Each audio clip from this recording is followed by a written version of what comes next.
안녕하세요, 커디터입니다. 오늘은 로스터를 위한 로스터의 이야기, 로스터 토크 시간입니다. 우리가 마시는 커피를 맛있게 만들기 위해서 가장 큰 역할을 수행하고 있는 게 바로 로스터입니다. 오늘은 그런 로스터들의 철학과 노하우에 대해서 알아보는 시간을 가져볼 예정입니다. 현재 커피씬에서 가장 핫한 인물 중 한 분이시죠. 커피에 대한 진심으로 많은 사랑을 받고 있는 2022년 국가대표 바리스타이자 파스텔 커피 웍스 방현영 헤드 로스터를 오늘 자리에 모셨습니다. 안녕하세요. 안녕하세요. 네, 파스텔 커피 웍스에서 헤드 로스터를 맡고 있는 방현영입니다. 반갑습니다. 반갑습니다. 네. 이제 로스팅 이야기를 시작해봐야 될 것 같은데, 뭐 사실 사람들한테는 이제 바리스타로도 워낙 유명하시지만 또 로스터로서 많은 역할을 수행하고 계시잖아요.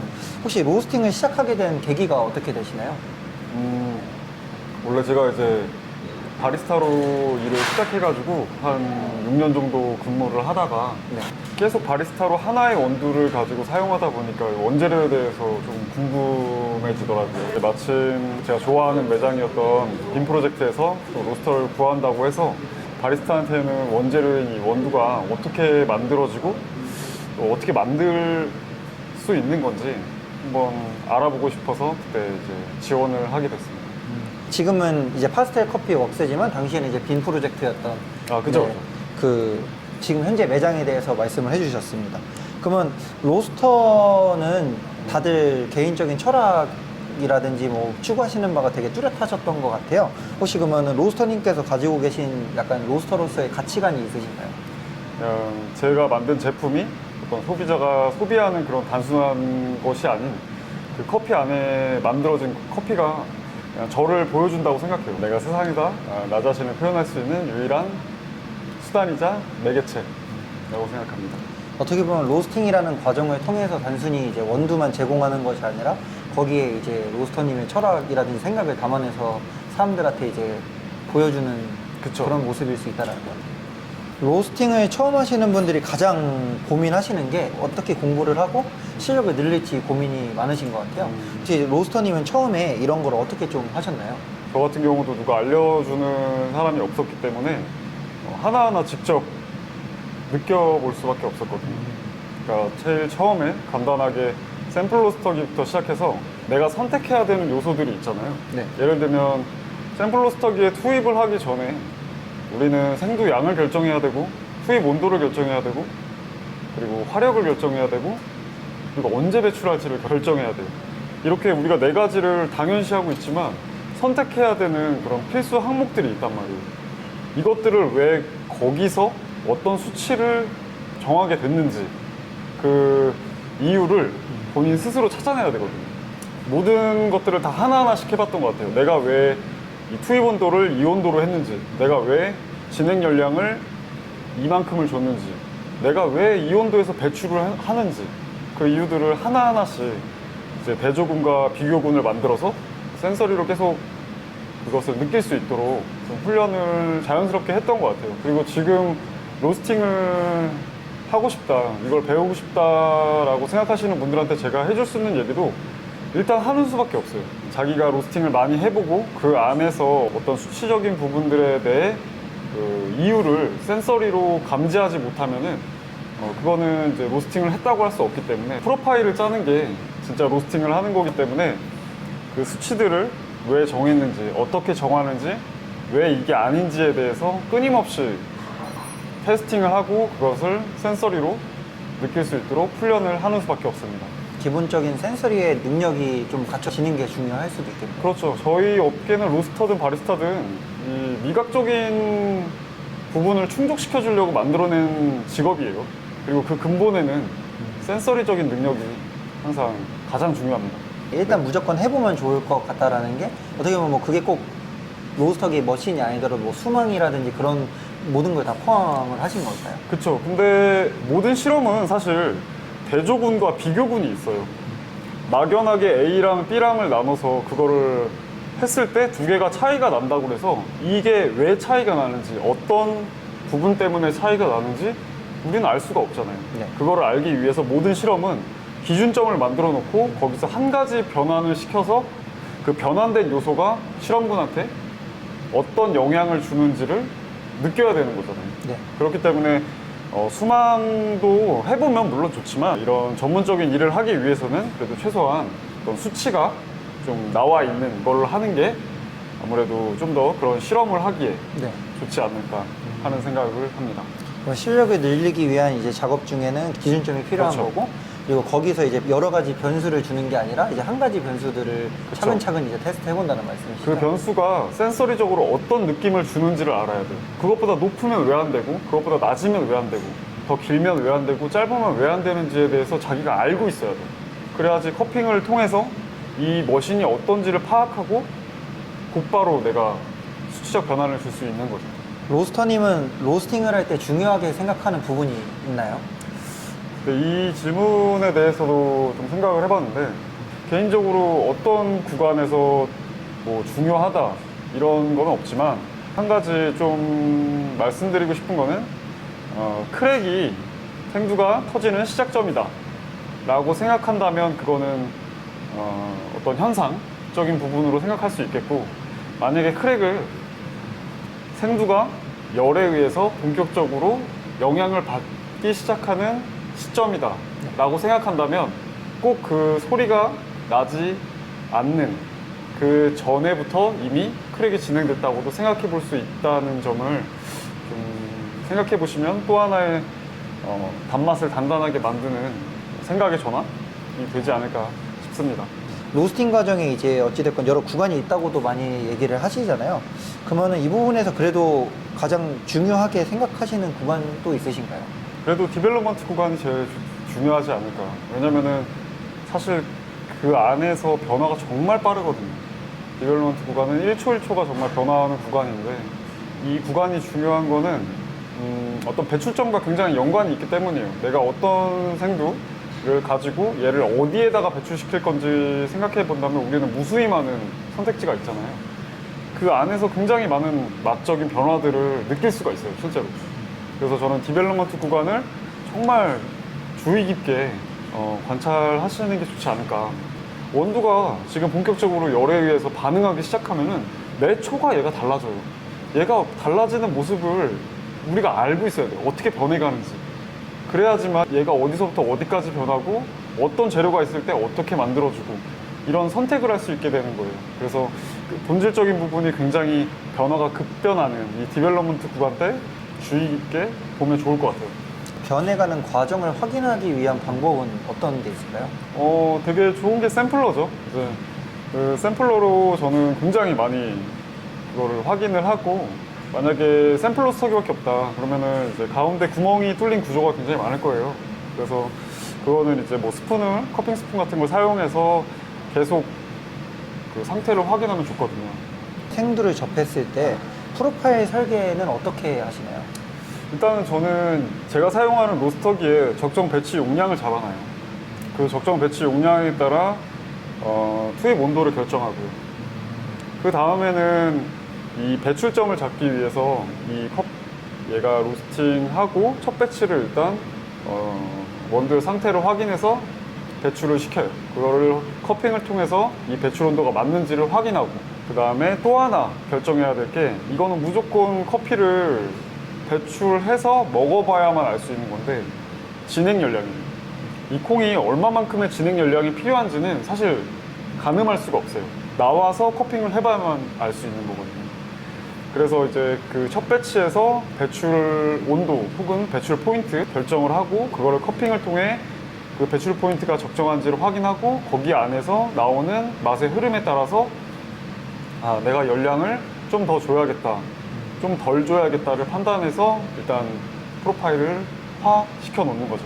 그럼 혹시 커핑을 하실 때 그 로스팅이 되고 직후에 바로 하시나요? 아니면 조금 뭐 디게싱 기간이나 아니요, 뭐 아니요. 일정 시간을 두고 하시나요? 그 커핑을 이제 비즈니스 커핑이나 뭐 퍼블릭 커핑 같은 것들은 좀 더 좋은 상태에서 얘를 보여줘야 되기 때문에 그렇게 당연히 이제 하면 좋겠지만, 저희 같은 경우는 그렇게 할 시간이 없어요.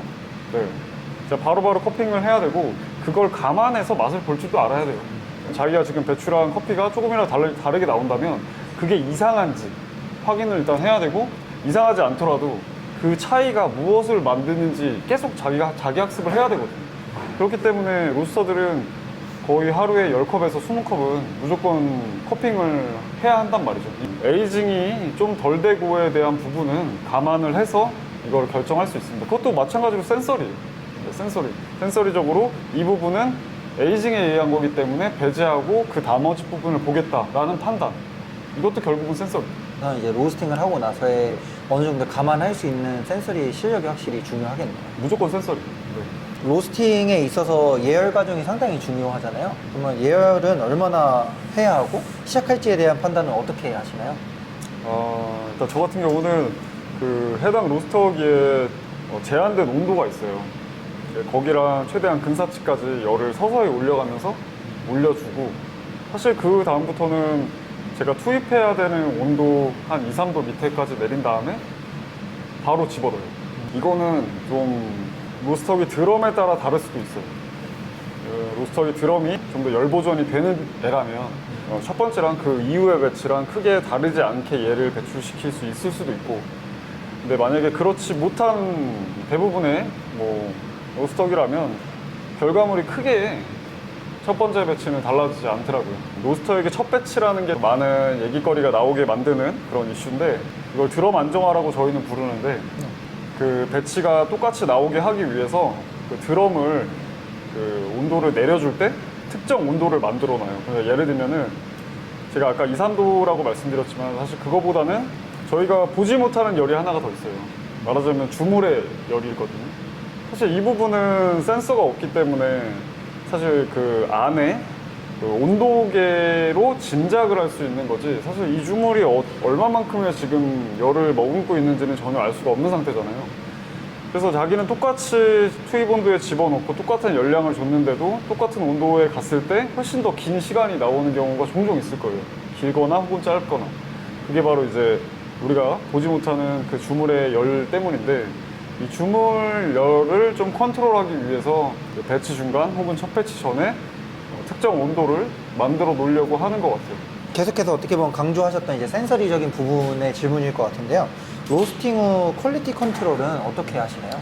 일단 저희는 세 가지로 나눠요. 일단은 첫 번째로 로스터가 커핑을 통해 1차적으로 테스팅을 하고, 그리고 2차적으로 바리스타 분들한테 그 해당 제품에 대한 정보를 공유화해서 그 친구들에게 이제 확인을 부탁을 하고, 그리고 3차적으로 저희 이제 로스터들이 직접 가서 바리스타들과 다시 한번 체크를 해요.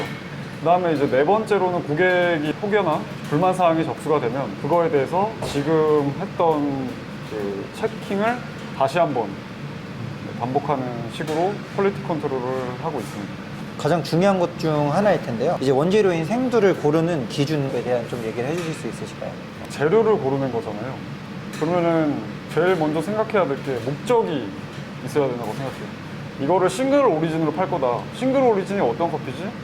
소비자들한테 이 커피가 가진 품질에 대한 부분을 명확히 보여줘야 되는 제품이면은 그만한 퀄리티의 향미를 가진 혹은 재미있는 그런 품질 좋은 생두를 찾을 거고, 만약에 이게 에스프레소 블렌드로 만드는 제품일 경우에 그 해당 배출 온도가, 그러니까 말하자면 콩이 볶이는 정도가 상당히 높을 경우에는 이제 그거보다는 조금 더 낮은 등급의 향미를 특별히 갖고 있지만 안에 있는 맛을 위주로 혹은 단맛을 위주로 클린컵을 위주로 봐서 이제 그 생두를 골라서 그 제품을 만들죠. 그랬을 때 원재료적인 부분도 절감할 수 있고 제품에 대한 가격도 더 내려갈 수 있는 거고.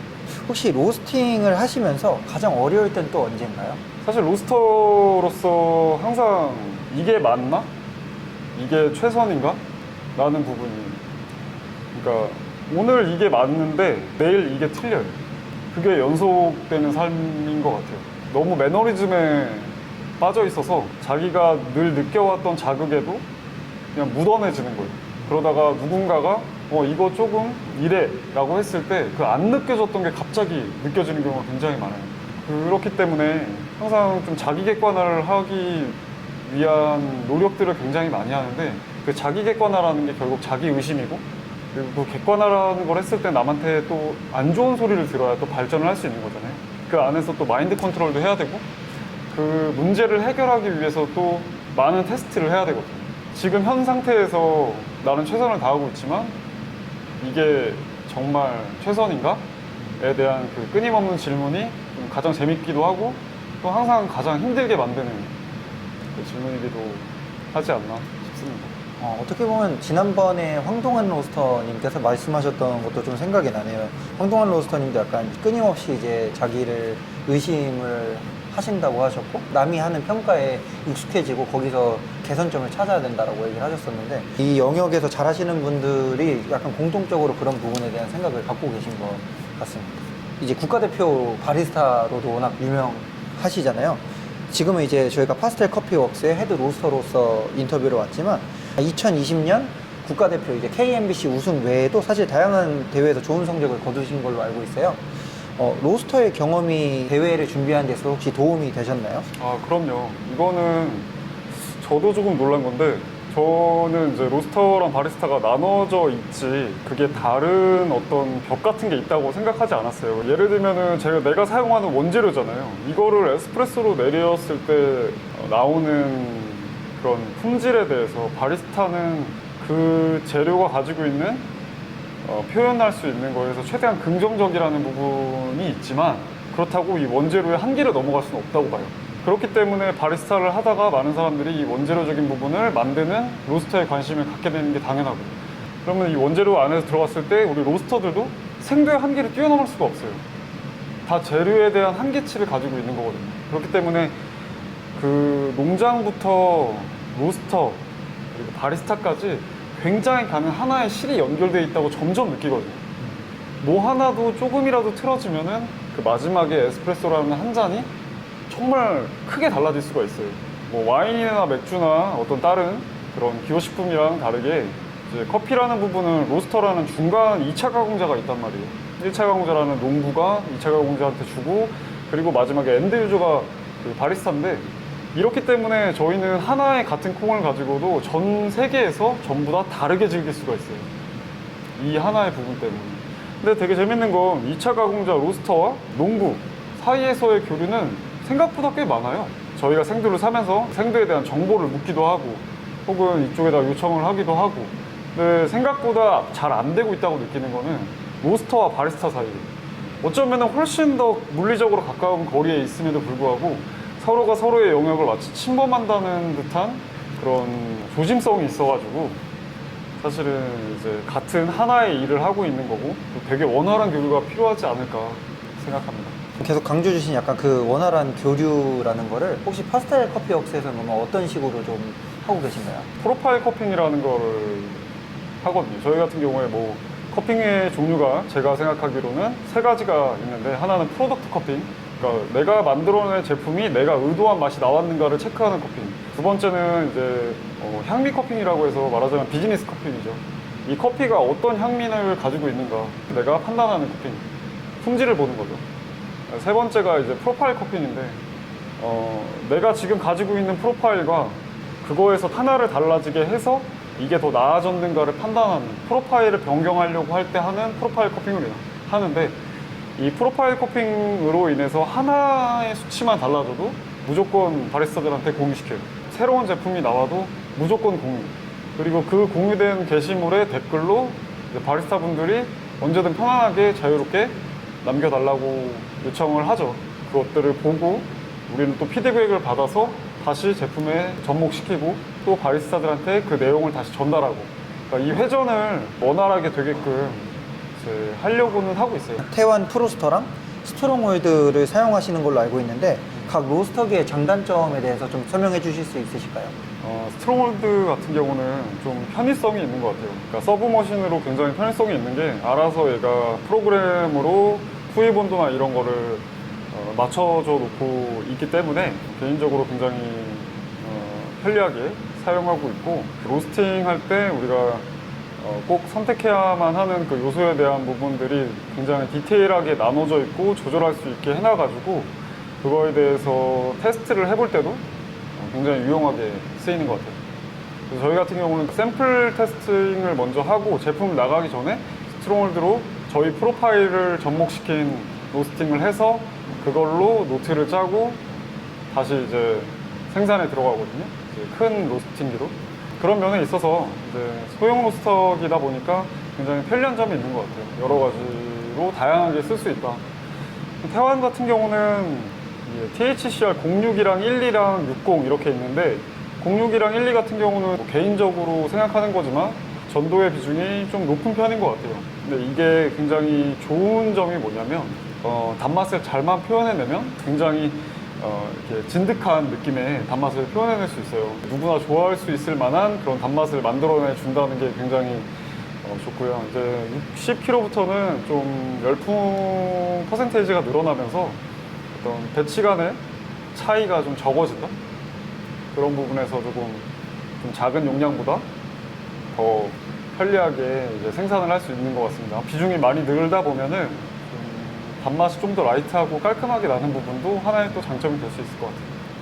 그러면 로스터기 용량이 지금 좀 다양하시잖아요. 아까 전에도 태안 로스터기만 하더라도 되게 이제 사이즈가 다양하게 있는 걸로 말씀 주셨는데 작은 배치 용량에서 큰 용량으로 이제 적응을 하시는 데 있어서 혹시 이제 좀 얘기해 주실 수 있는 약간 노하우라든지 아니면 팁 같은 게 좀 있을까요?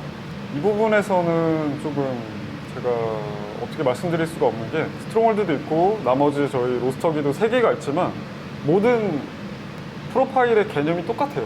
그래서 다르게 맛이 나오지 않아요. 그러니까 예를 들면은 태완 60kg는 이제 열풍의 비중이 강하기 때문에 맛의 어떤 표현이 달라지는 거지 이 전체적인 느낌은 똑같거든요. 저는 근데 그래야 된다고 생각을 해요. 어떤 로스터기를 사용하든 이 구현해내는 개념은 똑같이 만들고 그 안에서의 이제 그 머신마다의 어떤 특징이 조금씩 묻어나오게 해야 한다고 생각을 하는데 그렇기 때문에 제가 6kg짜리를 잡을 때도 12kg짜리 잡을 때도 또 이번에 이제 60kg짜리를 잡을 때도 저는 똑같았어요. 그냥 처음에 제가 생각하는 그 용량을 적정 배치를 결정을 하고 그 센서리로 그리고 투입 온도도 센서리로 정하고 그다음에 진행 연령도 커핑을 통해 센서리로 정하고 그다음에 열 조절 시점도 향을 통해서 정하고 그 수치도 또 커핑을 통해서 정하고 배출 온도도 이제 생두 상태를 보고 결정하고 모든 게 다 그냥 똑같이 그렇게 했기 때문에 본인이 그 판단한 이유가 명확하면은 어떤 로스터기를 만지더라도 자기가 그 왜 아닌지에 대한 명확한 이유를 알기 때문에 센서리적으로 그거에 대해서 적정점을 찾아가실 수 있을 거예요.